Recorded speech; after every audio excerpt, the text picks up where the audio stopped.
Self-Helpless with Kelsey Cook, Delaney Fisher, and Taylor Tomlinson.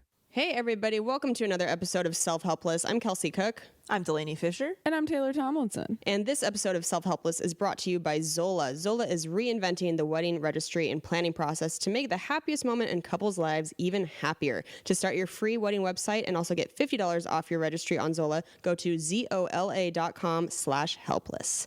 All right. All right. Sweet. We've got into it. Yeah. This is a topic today that I've been mentioning, the last 2 episodes, I think? Yeah. Maybe more than that. But we're talking about adrenaline addiction today. Ooh.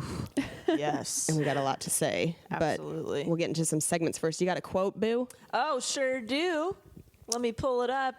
This is another just great Instagram, who knows. It says, maybe the journey isn't so much about becoming anything. Maybe it's about unbecoming everything that isn't really you, so you can be who you are really meant to be in the first place. And that's from Paul Coelho. Ooh, thanks, good. Paul. So good. I So really good. like that. Yeah. Yeah. And true.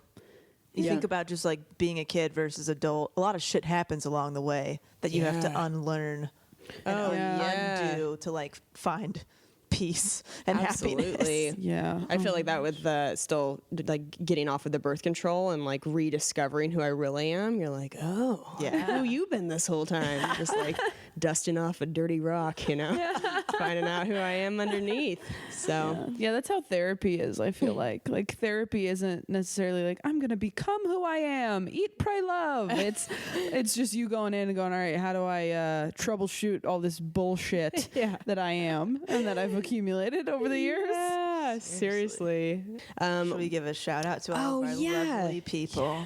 We just got to do the coolest thing. We have a PO box, as you guys know if you've listened to us before, and so many helpsters sent us the nicest things, and we just got to open them all at once. It was like Dude, Christmas letters, in January. Yeah, letters and books and jewelry and just the nicest things. Yeah, seriously. I mean, just the nicest words ever. Yeah. It's like I still can't believe it. We all It feels teared up. surreal. Yeah. Got the tissue box out, and just some of you guys wrote these long letters that just liquefied my heart. That was so nice. Thank you for those of you who have mailed stuff to us for just taking the time and putting in that effort. My God, it's just so kind. So Yes. if you guys want to mail P.O. stuff, Box 2474 in Toluca Lake, California, 91610-0474. That's on our website too, but just in Yeah. case. That's our P.O. Box so that no crazies come to our house. thanks. But thanks, you guys. Or you can just come to a show and hand us letters directly. We've definitely had people do that too, and it's so sweet. That's We just awesome. bring them back to the cave and go, look, you guys, this person's working on their masters. Yeah, It's so cool. Really it is cool. awesome. Do some segments. Yeah. Into it? Do it. Well, I have a treat show self update, I guess, because the last Let's episode I hear said I was it. about to go to Austin with some of my best friends for one of their 30th birthdays, and I just got back yesterday. Holy shit, that was one of the best vacations I've ever been on. Oh, That's so awesome. It was so fun. If any of you follow me on Instagram and saw my stories, I was trying to document, like a good amount of it, but still be in the moment, and like enjoy the time with my friends. But wow, Austin is such a fun city. It is. I get it now. I think a lot of people call it the Portland of Texas, if I'm not mistaken. Oh, that sounds right. Pretty much. So many people are moving there from all over the place. I get why. I mean, Kane and I were like, do we have to live in LA? Like, can we just move here? There are food trucks everywhere. It just kind of feels like a nonstop block party. Yeah. Like, it doesn't matter what day of the week is. People are out and about, and like, just people are drinking. There's live music everywhere. I know it's the live music capital of the world. Live music, DJs. There were scooters. Oh my God, scooters. Oh, there's so many scooters. Changed my life. I didn't know about these, but it's basically like Razor scooters 2.0, because back in the day I had a little shitty Razor scooter in middle school, I think. But these are like motorized scooters that you just like wave an app in front of it, and then it's 15 cents per minute. And we just fucking scooted around the city. It was such a rush. That's fun. Your Instagram stories were so funny on the scooters. I'm like, is this safe? How drunk are they? No, yeah. There was definitely a point where we're drunk SUI. scooting without helmets on. Probably not safe, but Scooting under the influence. sorry, I missed that. I like I gotta spell it SUI. out. Okay, nobody? Anyone? All right, I'll go. But, I'll go. dude, I remember in college, people would get BUIs all the time, biking under the influence. Are you serious? Oh, yeah. Oh, that It is was a so big deal. It was a hefty embarrassing. ticket. Yeah, that is super embarrassing. Super Oh my embarrassing, but happened gosh. all the time. So many BUIs at Wow. my school. No street- So I'm street cred sure for that. people in Austin get something. I'm sure. Yeah.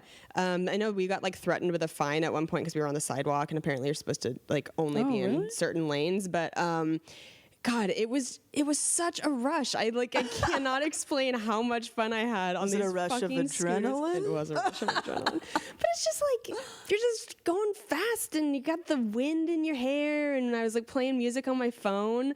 I don't know. It was so much fun. So we did that. We went to so many good restaurants. Franklin's Barbecue, which is famous. They're only open from 11 a.m. until 2 p.m. Oh, It's wow. literally it's until they run out. We waited in line for 2 hours, and Oh then my I had gosh. the best barbecue ever. It was unreal. 2 hours? 2 hours, and it was worth it. It Holy was shit. legit The worth it. Space Mountain of barbecue. It was seriously.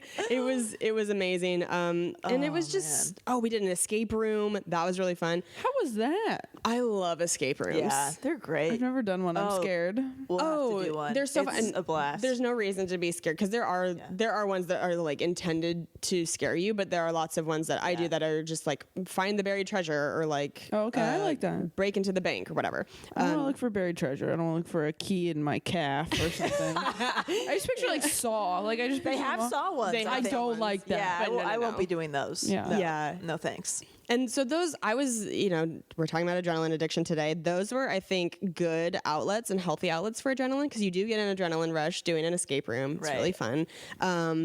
But yeah, I cannot recommend that enough. If you have a group of friends and you're hey, let's all go. We got this cool Airbnb. We rented a house and split the cost. If you can just gather a group of your friends and go to a city that none of you have been to before, wow, it was worth every penny. Yeah. And it was just so much fun. So that was one of the highlights for sure of my life was doing that vacation with my friend. Good. Yeah. That's awesome.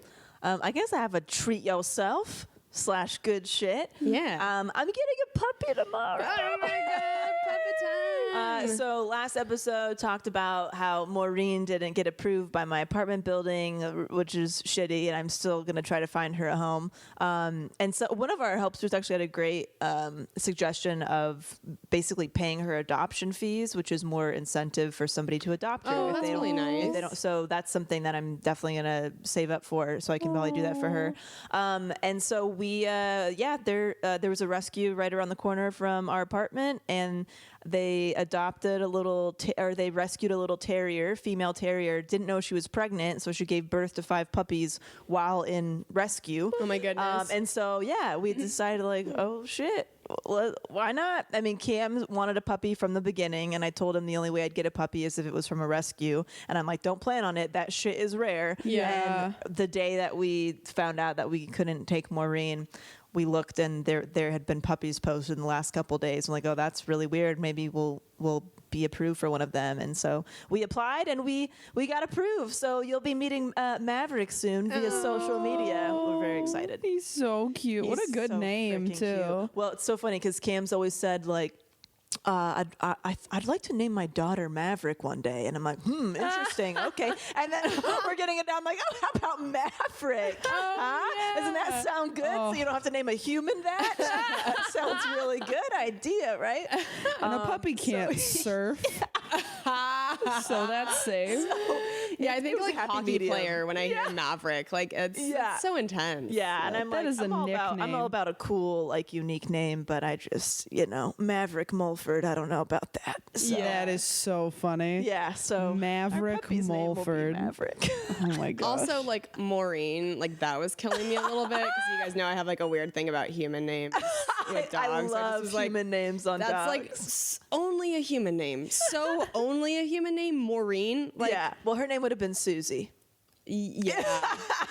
I thought she looked like a Maureen. She does look like with a the Maureen. underbite. Yeah.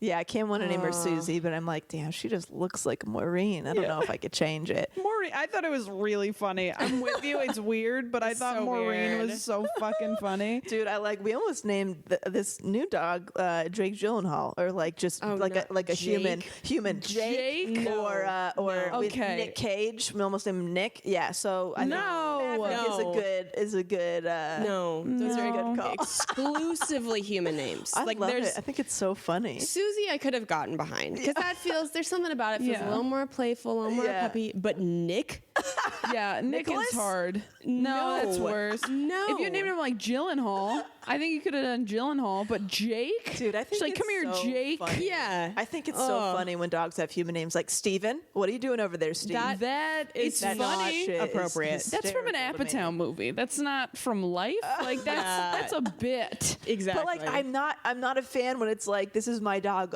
Fluffy McFlufferson. I'm like, oh, I mean, What do you think about my I cat's guess names? they're cute, but they're also human. Mia, Maya, or Mia? Mia. Mia. Mia. That's true. She is named Griffin, Griffy. Griffy. Oh, Griffy. is it You short don't even for know Griffin? my No, I know it's children's it's names. Griffy. Who are you?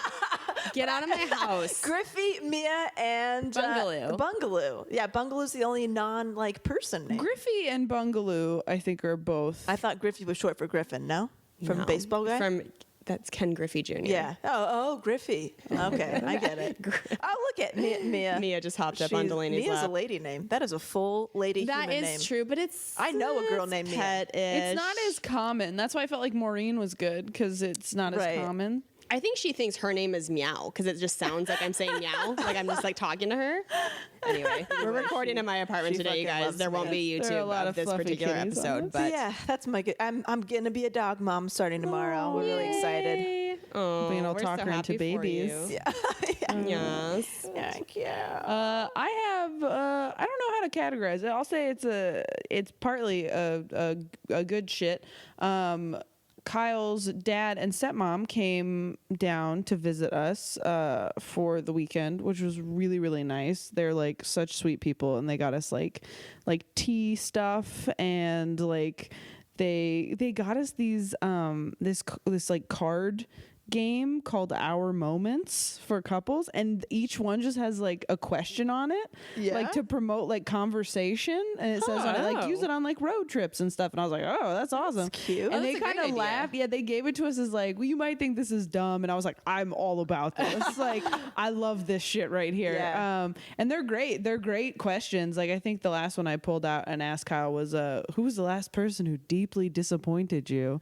And I was like, these are good. I know they're good. There was one that was really good that we did with his parents was what are you most proud of but you wouldn't put on a resume?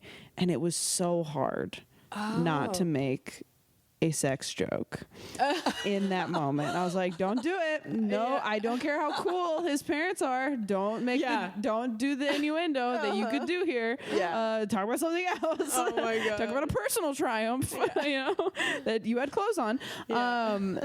But no, it was really nice, but I didn't realize this until last night, and I was having a tough time with it.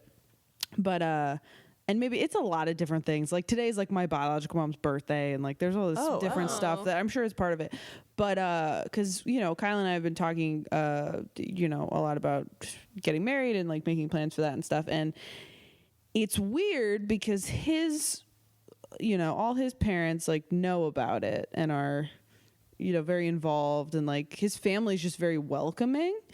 And my sisters are great, and it's not that my parents aren't welcoming, because like, you know, they had him over for Thanksgiving and all that stuff, but it's just different. Like I haven't talked to my dad in a couple weeks now, and the last time we talked we like got in a fight, and it's like if I want to, Is that normal to go that long without talking to him? Or? if I don't reach out, but because it like ended badly, and it was when like I was having really bad chest pain and I was like in urgent care and shit, and he like it's just tough for me. So I had a little bit of like, it wasn't a meltdown. I just got really sad last night, I think, because I was just like, oh man, like when like cool stuff happens, I get sad about my mom being gone. So I'm like, okay, she's never going to see this.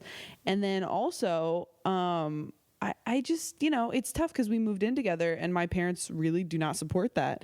And as a result, I think won't ask about how things are going. Not that they asked when I moved either. When I moved, they didn't like say like, do you need help? How's it going? Like, how did the move go? Like nothing. And it's just tough, you know, like it's tough to feel like your partner has this like very supportive family and you have, you know, at least in part, people in your life that are a little more conditional with their love and support. And you know, my parents aren't like bad people or anything. They're good people, but yeah, I just have a little bit more of a complicated relationship with my parents than he does. And you know, on the one hand, I was talking to Delaney about this on the way over. Like, it's nice that you get to kind of like enjoy these people in your family now too. Yeah. But you know, there's just a little bit of a bummer. Yeah. And I didn't realize that's something I'm going to have to deal with in therapy, I think, and continue to deal with. And I think I'm in a much better place with it than I have been in the past. And we get so many emails from people who grew up religious or have parents that don't approve of what they're doing with their lives or whatever else. And I really appreciate people reaching out because it makes me feel like way less alone. But yeah, you know, it's good to be aware of what's affecting you and why it is affecting you. And sometimes even really great, cool things can make you sad. Yeah. So Yeah. that was a sort of good shit maybe to fuck. I don't know. Yeah. I don't know what that is, but that's where I'm at this week. I'm sorry, sorry, boo. Yeah, it's all right. Yeah. It's, you I know. think it's when it's so kind of right in your face like that, when there's such a very clear comparison, because I know that certainly happened with me and Cam in the beginning too, as I started comparing our family situations. And I'm hoping that will get better with time. I know it has for me too. Yeah. But yeah, hopefully like down the road when you look back, it's just like, you know, everybody's just like a big happy family. And I think this stuff that's going on with your parents will hopefully no longer be a thing. Like once you guys are married and all that stuff, it's like hopefully they never even fucking bring it up again. Yeah. You know? Yeah. But yeah. It's tough to feel hard. like I don't know. I feel like my dad at least is expecting, and more than expecting, almost hoping for it to blow up in my face moving in with Kyle, which sucks. Like, because if we get married and it works out, then they were wrong. Right. You know, and that's going to be, or maybe they won't ever say they're wrong, but it's like, Yeah. it's not supposed to work out. Like the reason they believe that is because it's not healthy. It's not good for you to do that, to move in and or to have sex before marriage and all that stuff. But and the fact that it is for me, I just don't know how that's going to go, or if they're going to be sort of dismissive, or I just don't know. Right. So Right. Yeah. That's so complicated when it's like logically, you know, that is not true and that is not what your life is, but that the people you want that approval from it's your family. It's not just like some random person on Instagram who left a shitty comment or something that you can just be like, well, whatever, fuck them. Yeah. It's your parents, and like you innately want that. And that's, I think, a huge struggle for all of us as we get older, is like finding out like what that relationship is and where you draw that line of like, okay, I'm comfortable with them being in my life this quantity and this amount, and then the rest of it I have to like guard because it's my life, it's not their life. And especially in that case where like your parents have very different beliefs than you do. yeah. So Yeah. it's another layer. Yeah, it's a weird thing where you like grow up under your parents' care and you are always seeking their approval because like you kind of have to if you live with them. And then at some point as an adult, you're like, wait, I don't have to do this anymore.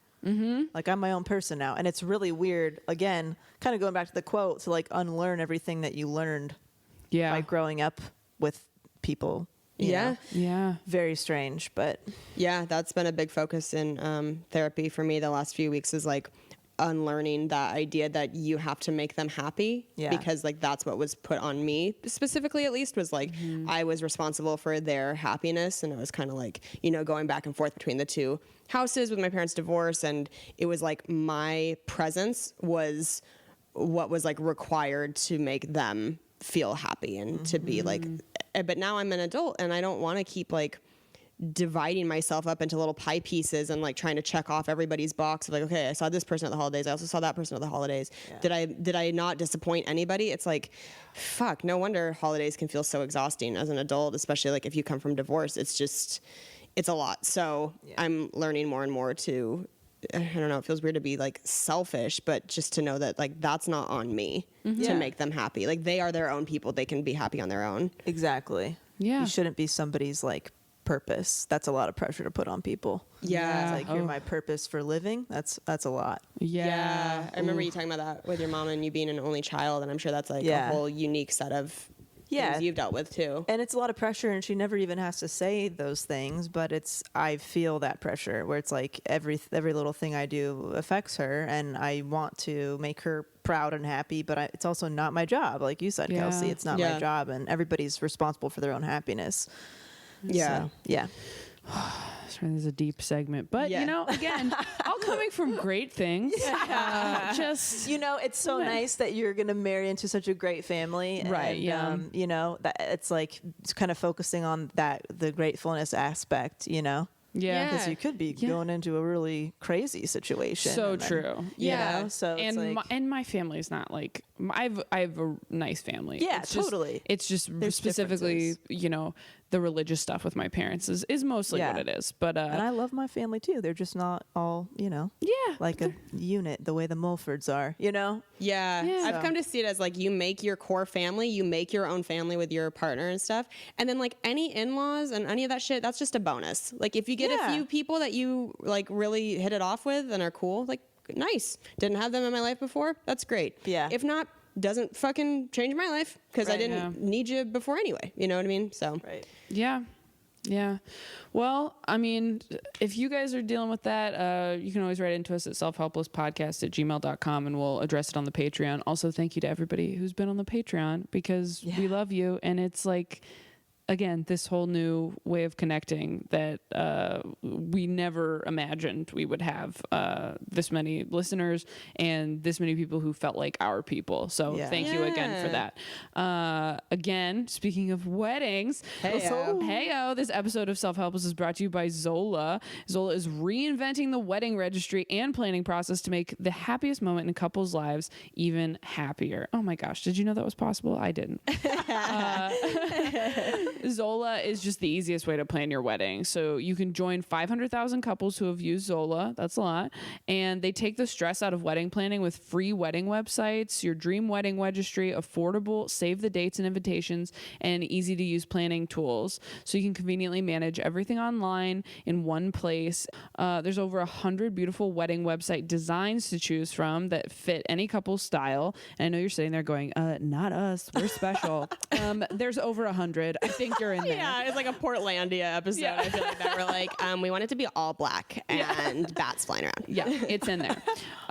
You can personalize your favorite design, all your wedding details. You can add photos and stories about how you met, travel and accommodations info, and even recommend things to do for your guests while they're in town. That's awesome. Oh, yeah. FAQ section, help address those awkward questions like, can I bring my kids or do I have a plus No, one? the answer is no. No, you cannot. You may not. And then you can build your dream registry. So the Zola store has the widest selection of gifts at all different price points. So there's something for every guest to give. So when you invite your cousin who's going to community college and they're like, do you want a spoon? And you're like, this is the spoon I want. And then when you have the really rich, grandparents, you go, oh, could I get this bed? Yes. Guests love free shipping and returns, price matching. There's over 500 top brands. And so you can also create funds for your honeymoon, future home, new puppy, anything you want. This is a one-stop shop. It really This is really all you need for Exactly. any of it. Yeah, it's amazing. Yeah, you can register for gift cards for Delta, Southwest, Home Depot, the real stuff everything. you want, basically. Who needs more I'm so tea glad that kettles? Zola exists, because when I think about planning a wedding eventually, I get so overwhelmed, and just knowing that this exists is boom, it's my go-to now. Well, to start your free wedding website and also get $50 off your registry, go to Zola, ZOLA.com/helpless. That's Zola, ZOLA.com/helpless to start your free wedding website and get $50 off your registry. Thanks, Zola. Thank you, Zola. So cool. All right, let's get into the meat because I am so fascinated. I don't know anything about adrenaline addiction. This is something that Kelsey has been researching a lot and has been bringing up for the last few weeks. And I mean, I'm so excited to find out more about this. Glazed over it in the Workaholics Anonymous Workaholism episode. If you're interested in this, you can always listen back to that one. But now we're really going to get more specific with it. So Kelsey, why don't you kick it off? Yeah. I feel like with adrenaline addiction, if it's something that resonates with you, once you figure it out and just see it, like you can't unsee it, which I think is really helpful because then it kind of pushes you to keep getting help with it. Whereas all these years, like I didn't understand that was what the driving force was for me, making these kind of like, I don't know, manic decisions and just keeping myself busy all the time. I didn't realize that there was like a substance beneath it because adrenaline it's a chemical and it's like a drug in your body that you are making. And if you kind of get hooked on it, then you just want more and more. So are there any like hard drugs that people with adrenaline addiction like fall prey to using? You know, I'm not sure about that, but I do know that like people, they've done studies for rock climbers, like people who do like really intense like mountain climbing and stuff like that, go through the same sort of withdrawal symptoms after they stop climbing that like a drug addict does. Interesting. So do you think that's part of why like if we don't do stand up for too long, we start getting sad and anxious? Yes. And interesting. Totally. Okay. And there's so much stuff about it. I'm so excited to talk about it. So this is from tablegroup.com. I found a really cool article. It says, executives with adrenaline addiction are the ones always pecking away at their Blackberries during meetings, talking on their cell phones during every 5-minute break of those meetings, and checking emails late at night. They go from meeting to meeting to meeting with no time in between for reflection or thought. Always overwhelmed, adrenaline junkies seem to have a constant need for urgency, even panic to get them through the day. They cannot grasp the race driver's motto, you have to slow down to go fast. Instead, they keep their foot on the pedal at full throttle, convinced that any deceleration is a lost opportunity. Like an alcoholic after a night of binge drinking, an adrenaline addict will often sit at home at night wondering how life became so chaotic and vowing to take back control the next day. And then that day begins and their addiction kicks in, giving them a sense of comfort even as it hurts them. So that was like really interesting to me. Like even though it's hurting you, you keep doing it because it's like what you know and it fulfills that rush. Yeah. They also say there is something particularly insidious about adrenaline addiction that makes it hard for many leaders to kick the habit. Unlike other addicts whose behaviors are socially frowned upon, adrenaline addicts are often praised for their frantic activity, even promoted for it during their careers. And so they often wear their problem like a badge of honor, failing to see it as an addiction at all in spite of the pain it causes. So I know that you talked about that, Delaney, with going to the Workaholics Anonymous meetings and working through your workbook. Yeah, I think it's really important to know that like adrenaline addiction doesn't necessarily mean that you're like friggin' pushing a car up a hill every day. It can be really, really small tasks that build up in your mind, you know, that I used to wake up and every day felt like it was a race against the clock. Yes. You know, it's like, how much can I get done today? Boom, here's my checklist, ready, set, go. Yes. Like no moment to breathe or reflect or to eat a lunch, a healthy lunch, nothing. So it's like, I think it's really, people need to know that this adrenaline issue can be something very small. And it doesn't have to be around work or athletics or anything like that. It can also just be you at home making all kinds of weird to-do lists for yourself. Yeah. Yes. Do you feel like that's the same thing though, or do you feel like that's more workaholism? I know they're kind of they're intertwined. Married. Yeah, they're married. Yeah. But is it possible to have adrenaline addiction without workaholism and workaholism without adrenaline addiction? Because I don't know. The impression I get from you is that yours comes from like, you feel like your worth is in what you accomplish, which is the workaholism. Or you feel like you have to be, and I feel that with you too, Kels. But I don't feel like you're addicted to like necessarily like a rush of excitement, like in this, like that you want to be home all the time, you don't want to perform. Like, well, I manage it now. You do. Okay. I suffer with what Kelsey does, but I've made some major changes where it almost makes it harder for me to get the adrenaline rush.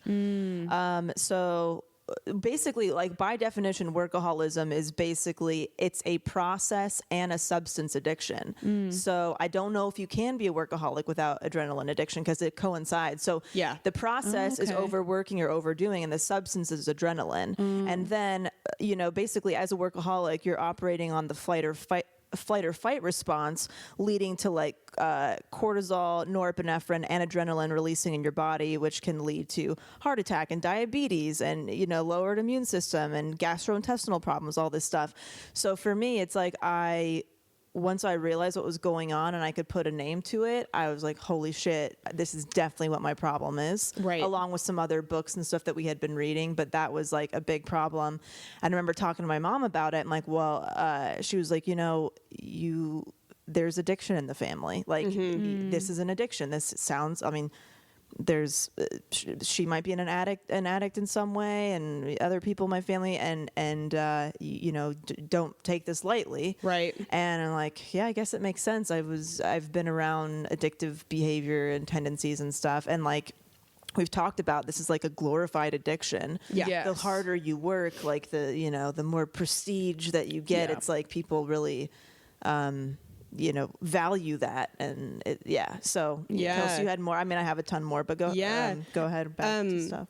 They say that for a lot of people, adrenaline can start to get addictive in school, like when we're so young, because of being given assignments and then procrastinating. Procrastinating is like such a quick tool for adrenaline because you push until the last minute and then you get this huge surge of like, oh my God, I actually have to get it done in the next 3 hours. Yeah. And once you accomplish it, it kind of like encourages you to keep doing it because you pulled it off. Like you were able to do it and you gave yourself that rush.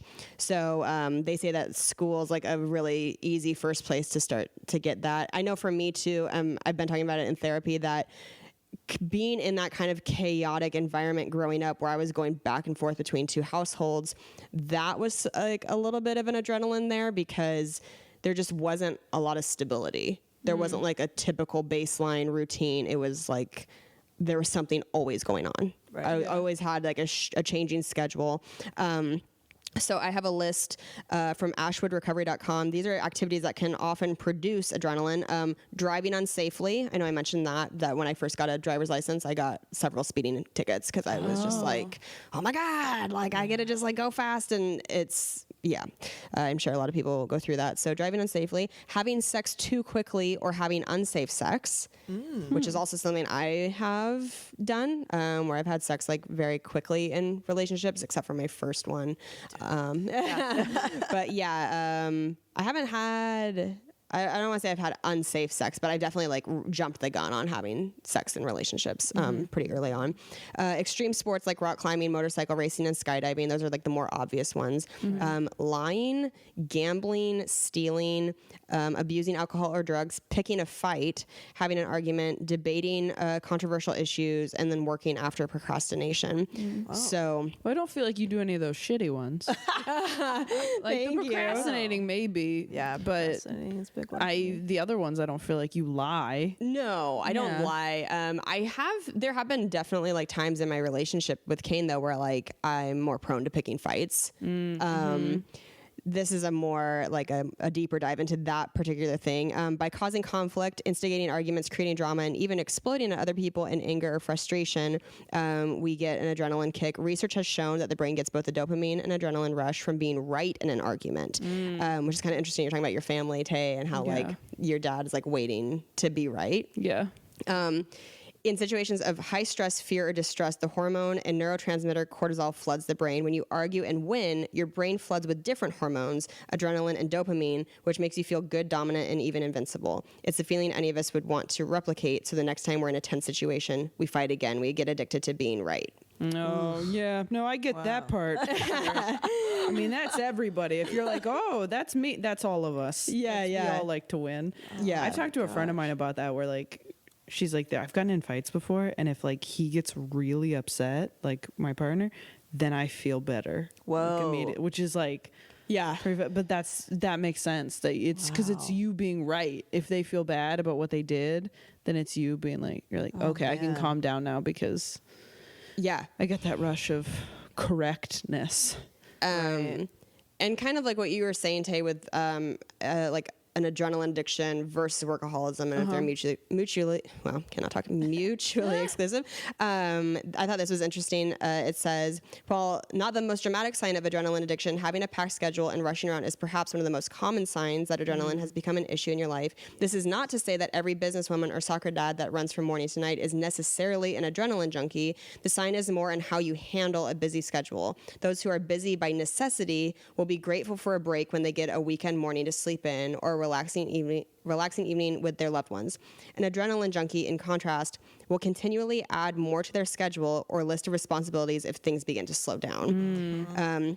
Nearly everyone has busy seasons in their life, but when adrenaline addiction is an issue in your life, this busyness may continue unabated for years at a time. To give some perspective on what this looks like, we can turn to the personal story of an elementary school principal. She says, long hours came with the territory. I thought nothing of putting in 10 hours in school and then doing more when I got home each evening. Most of my weekend time was spent working too. I loved seeing my pupils thrive, but I didn't realize the toll it was taking on my health. Eventually, I suffered burnout. I decided to leave education and take my life in a different direction. I thought I'd be happy and relaxed, but instead I fell into depression and anxiety. Wow. I was experiencing the classic symptoms of adrenaline addiction and withdrawal. So when we don't do stand up and we feel depressed and anxious, it's really hard. It's hard to get clean or whatever because you just feel empty and bored. And you can feel depressed and anxious. And so you're like, well, I guess I'll just stay busy to avoid this feeling. Totally. I remember even as a kid, like if there was a day that we didn't have anything going on, my mom said that I would kind of just like walk around the home and like not know what to do with myself. And like, why don't you just sit and relax, whatever. But I don't, like, I couldn't do it. I'm like, it feels weird not doing something. Right. And I feel like it was so helpful learning about this because now I'm able to identify it, take a moment, address it, and like figure it out. So because I'm still doing this, even though I'm like working from home and I've taken a lot of stuff off my plate, but I will like be racing up and down my stairs in my apartment by myself doing this and then going down and doing this. And I'm like, what the fuck am I doing right now? Just take your time. And like, then I look and it's almost like everything has to be done immediately. And I'm like, no, let's take a look at the schedule. This can be done today. This can wait till tomorrow. I have to constantly remind myself that it's not, everything feels urgent. Like, that's my instinct. And then I have to remind, like, okay, this is the problem. Like, I got to talk myself down constantly. But when you don't know what's going on, you're just running around thinking this is how you are. And like, this is, what you should be doing. And so how have you been doing with that now? I don't know. It goes up and down. I'm meditating more and more, which was one of my New Year's resolutions, was to meditate once a day. And that is helpful because, it's proven to like actually change your brain, which is, I always joke about like, I need a fucking lobotomy if I'm going to be a different person. But meditating is about as close as I can get without getting on medication. Because one of the activities that they have you do while you're meditating is to notice if your brain wanders, if it's a thought or if it's a feeling, and then if that thought or feeling is positive, negative, or neutral, and then you just let it go and you go back to your breathing. And then like another thought comes in and you just keep doing that. So it's all about that, like, like you said, Delaney, pausing to realize what is happening. Right. And in that way you can actually like process shit, because so much of this of having these crazy schedules is that you don't build in time to reflect, which to me was never a thing that I thought you were supposed to do. Right. Where do you write reflect on your to-do list? That sounds fucking weird. Go to the grocery store, like upload a podcast, reflect. Like, who fucking writes that? That would be so weird to me. But it's true. You do need pockets of time throughout your day to just like sit and think about what you just did. And you should schedule it. Exactly. Like, you should write it down. You should plan it like anything else on your to-do list. Absolutely. Because I got to the point where I was on Carla's podcast yesterday, and she was asking me like, when you felt like you were crazy, what were you doing? And I'm like, oh, I was writing a movie, I was doing stand-up, I was doing improv, I was doing the podcast, and she's like, and also, didn't you have a day job? I'm like, oh yeah, and I had a day job. And she's like, and I got to the point where I didn't even know what I liked because I wasn't reflecting, and I wasn't taking time to even think, do I actually enjoy this? It was just one thing to the next. Yeah. And I'm like, and then I realized that most of the things that I was doing, I didn't even actually like doing. Wow. And then I just had to slowly chip away. I got rid of one thing at a time. Yeah. And now my new rule is that I cannot have more than 2 jobs at once.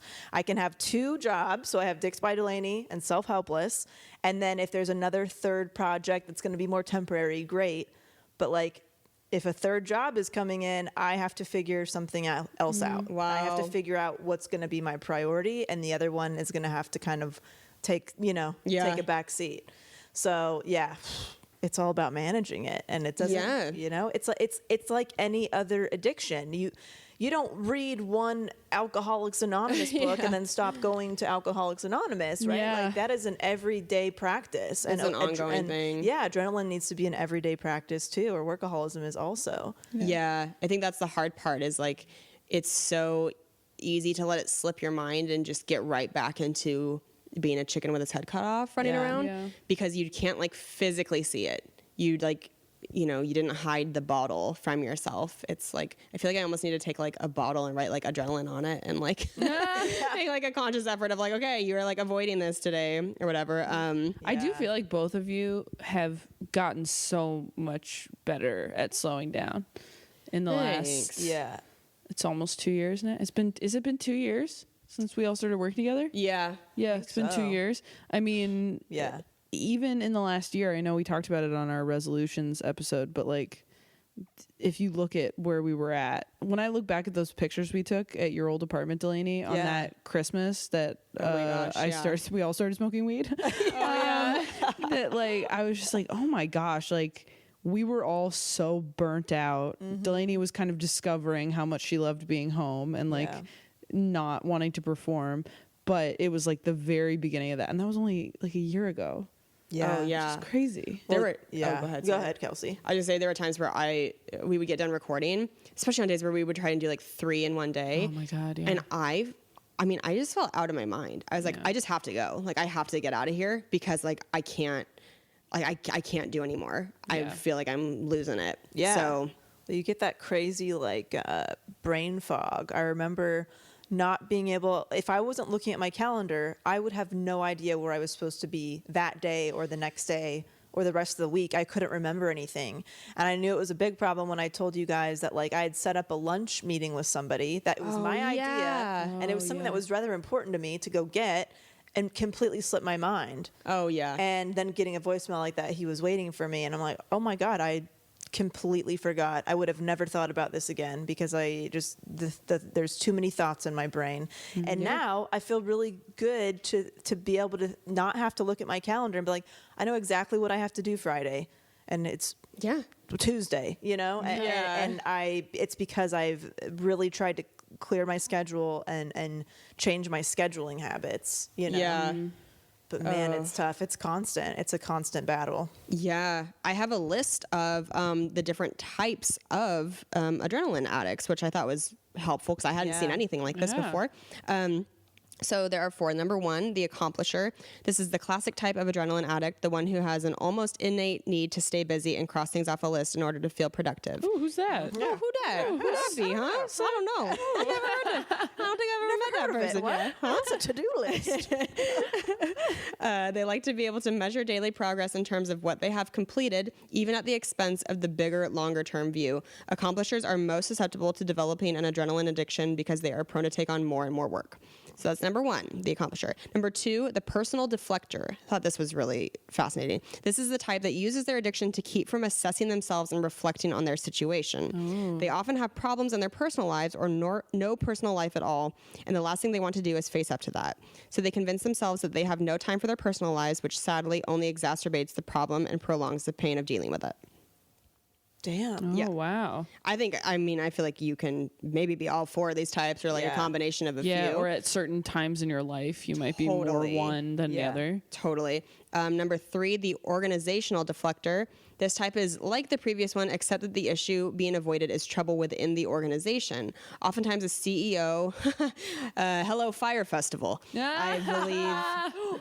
I believe this is what was happening there. Oftentimes, a CEO or senior executive of a struggling company convinces themselves and others that they are too busy to stop and take an honest look at the company's situation. Oh God. It's just making me laugh. I just watched the Fire Festival Is that thing. good? Oh my God, you guys have to Everybody's, watch like, it. Can't freaking watch out it. about You it. have to watch it. I'm gonna watch that. I didn't watch the one on Hulu. I watched the one on Netflix, and it's just a fun ride of just watching people absolutely shit the bed.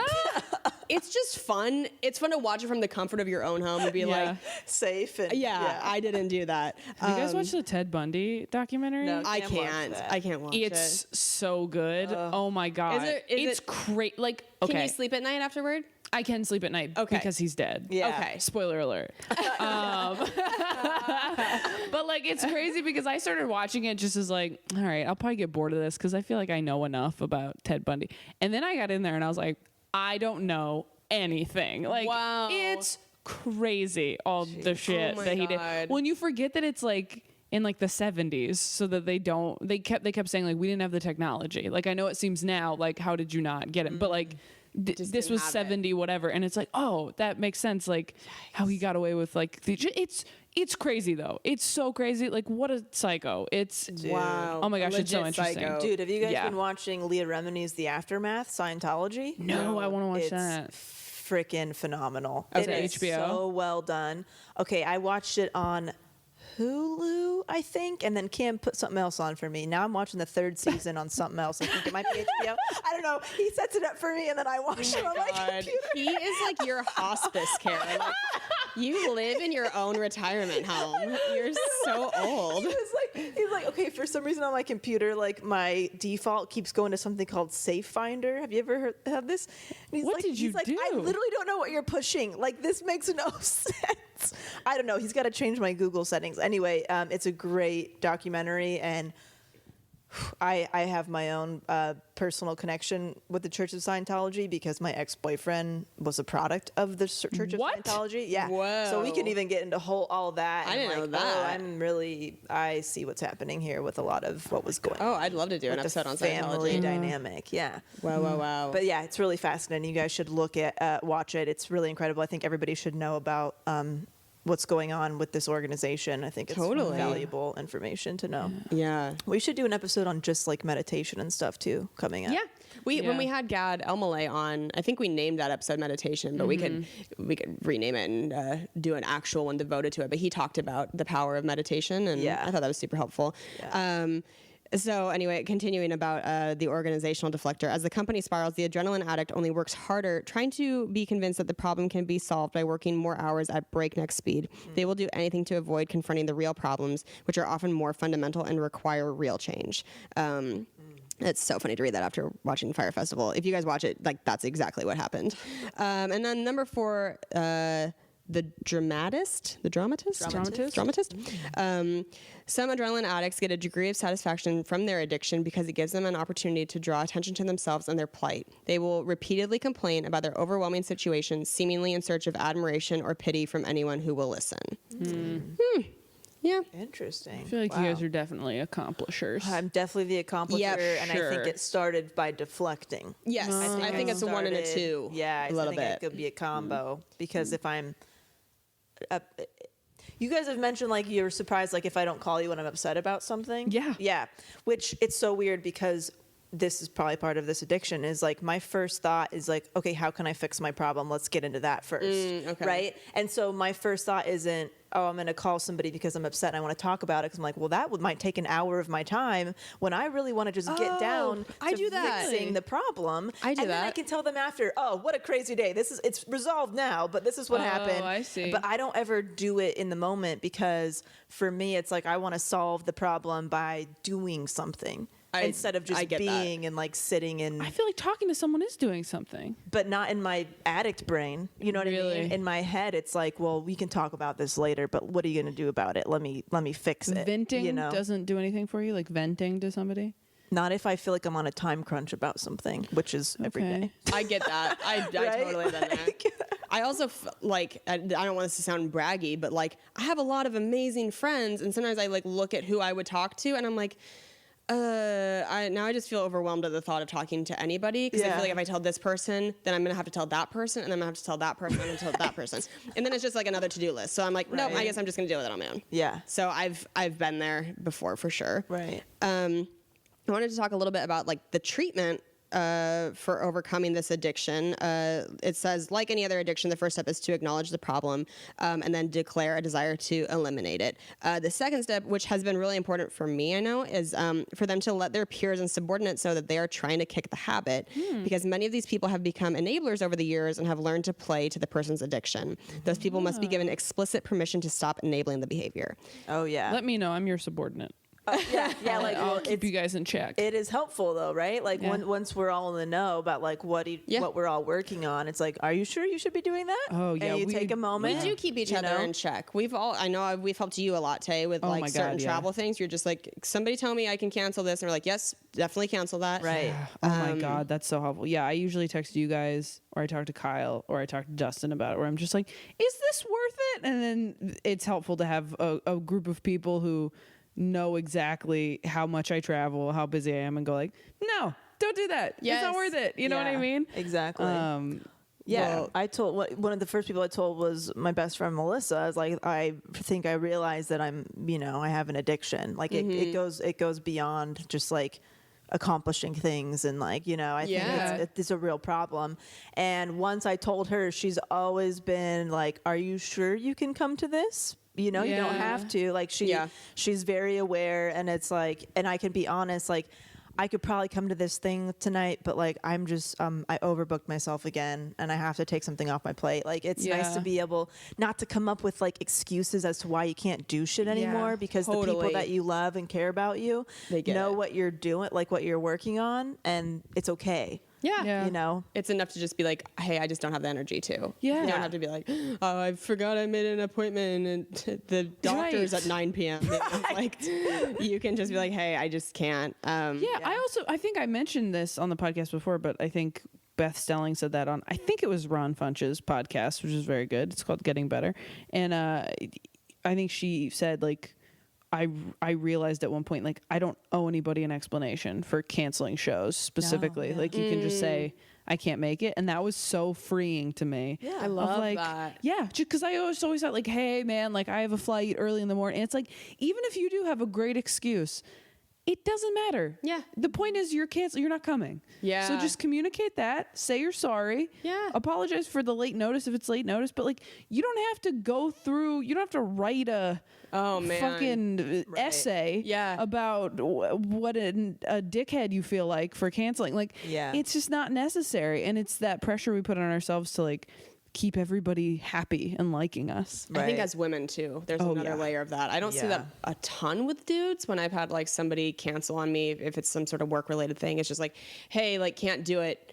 Can we try another time? Like that's usually the kind of cancellation I'll get from a dude. But I feel like with women a lot, there's like this pressure to be really pleasant and like not hurt anybody's feelings and make sure everything's gonna be okay. And I hear that a lot. I've really been working on just being comfortable with people not liking me. Yeah. Even if it's not true, but I'm so scared of that all the time about people not liking me. Too. Yeah. And it's like, it's not worth it. I mean, I feel that way if I like somebody or if I've been close to them. Like there are people that I feel like, have are weird with me now for whatever reason that I started with.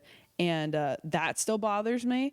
But I mean, just like, it used to bother me if anybody might dislike, like anybody, someone who hosted a show. Mm-hmm. Yeah, it's so, once you like let go of that, teach me your ways. You just have to decide. You're just like, why does it even matter to me? Like, what is it going to change about my life if this tertiary person who I spoke to once, I might speak to in passing once. Also, we live in LA. They're not going to be a jerk to your face. They'll be nice to your face. And it's like, it's just not worth any of the, like, there have even been people that I'm like, oh, I should like talk to them and see like if we're okay. And I'm like, why? Yeah. Why? If we're not okay and you don't like me, then I don't like you either. I have all my people. Not that I don't like you. People. I just don't even care. I don't even think about you. It's just not worth it. And even like people like reps, we've talked about this. This is more of like a showbiz thing, but like people who represent you and stuff, like we've talked about that, like it's so difficult to always want to feel like, oh, my manager has to like me, my agent has to like me, they have to think I'm a hard worker. They don't care if you are a good person. They kind of care, but mostly they just want to make money off of you. So whatever you have to do to make them money, just do that. Yeah. And keep it profesh. Yeah. And then go hang out with your friends. Yeah. Oh man. I always think about the core friendships. I'm like, yeah, if my core friendships are intact, I'm good. Yeah. The other ones may come and go, and I'm like, I've made peace with that. Yeah, you know? absolutely. The whole like having people be kind of your sponsor, I guess that's what that is like having your friends or your people close to you being sponsors for like the adrenaline addiction. I kind of gave Kane that permission not that long ago, and we've hit a couple patches where like I realized that I gave him the permission, but I was fighting against it, and I was like, shit, this is so hard. Because when you're in one of those adrenaline moments where you're like, no, I have to do this, and you have somebody going, you actually don't, you're like, but I swear I have to. And he's like, I promise you, like, you don't actually have to do that. Yeah. It's really hard. And I'm learning that it's going to take time, but it happens all the time. Like, it comes up so often with me. Yeah. I just went through not that long ago, a few weeks ago, there was kind of like a family emergency happening, and both my brother and Kane were like, we can just hire somebody to provide this care. And I was like, no, I got it. And they're like, are you sure? Because that's a lot of work. But I was just like, yeah, no, I got it. And I didn't realize until afterward that that's like just more kind of adrenaline addiction and like getting myself overly involved in situations that I really, like, when it comes down to it, could have asked for help. Yeah. And I think maybe that's a weakness of people with adrenaline addiction too, is like not asking for people's help. Totally. And just thinking you can do it on your own. Yeah, and even like I really recommend the Workaholics Anonymous books. They talk about like, look, if you're not giving up control, you can always remind yourself like there are other people who can probably do what you're doing. Yeah. Like if you think of a task, you could probably teach somebody, they might do it your way or even better. If that's their like their specialty or whatever it is, it's like relinquish the control, see what happens. And even if it's not up to your par, it's okay because it's getting done and it might not be perfect, but like you don't have to take on every little part of, your You don't have to be on call all hours of the night. Yes, exactly. And then to wrap it up, just a few healthy ways to relieve adrenaline addiction if you're feeling like you're going through this and you want some like new things to try and have, I don't know, a healthier outlet. They say exercise. I mean, I know that's kind of like an obvious one, but it does make sense particularly for adrenaline addiction. Like if you go run, chances are you're going to come back and feel like you kind of worked out some of that, that feeling of like wanting to fucking push and rush. Meditate. We've talked about that a lot. Taking breaks from social media because social media is just one giant adrenaline game. Oh, yeah. It's nonstop, getting little feedback, little buzzes, little likes. And so it's really easy to like get swept up in that and feel like your worth is completely determined by social media. So taking a break from that. And I think that's all I've got on it. But yeah, I highly recommend the Wim Hof breathing method. I've been doing this every day, and it has been awesome. You can just he's on YouTube under Wim Hof. And you can watch videos. You probably have heard of him, maybe not. I think they refer to him as like the Iceman. This is the guy who like climbed Everest in shorts and barefoot and shit. Jesus. Yeah, like he is nuts, but like awesomely nuts. And he has like studies that he's done. Like his method is like backed up by science. There was like a study they did where they like half the people, everybody was injected with like the flu, the flu, whatever. And half the people did his like breathing method with him every day and half people didn't. Everybody who didn't got sick and everybody who did his methods with him did not get sick. Oh, wow. It's pretty incredible. Like he basically is like, you have way more control of your immune system than you even realize. And it's a great breathing method where you're just like basically breathing in 3 steps, like with your whole body. And it gives you like a boost of energy and it really just like relaxes you, it feels like it makes my day better. Can you say the name of it again? Yeah, if you just Google or YouTube Wim Hof, WIMHOFF, I believe. He's got a whole YouTube channel. He's awesome. I would love to like just get into some of his like the studies that they've done with him. But yeah, it's great. Like, whew. I did not get sick the whole holiday season because I was using that method after like seeing sick family members great. and stuff. It's freaking great. And you feel like a little bit high after because you're doing some like deep, heavy breathing. Yeah. And he's like, you're going to feel a little high on your own supply, basically. I think it's from like the Netherlands or something. It's great. Anyway, highly recommend him. Yeah. Okay. That's awesome. Well, I think that's it for this week. I've got some show dates to plug. Taylor, you have some show dates too? Yeah, this comes out This comes out on Monday, February 4th. next week. Okay, great. Yeah, I am. I'm gonna be in Portland at Helium Comedy Club, February 14th through 16th. So that's very exciting. And then I'm gonna be at. I'm in Grand Rapids next month for Gilda's Laugh Fest, March 7th through 9th. And I'm at the DC Improv, March 21st through 24th. Sweet.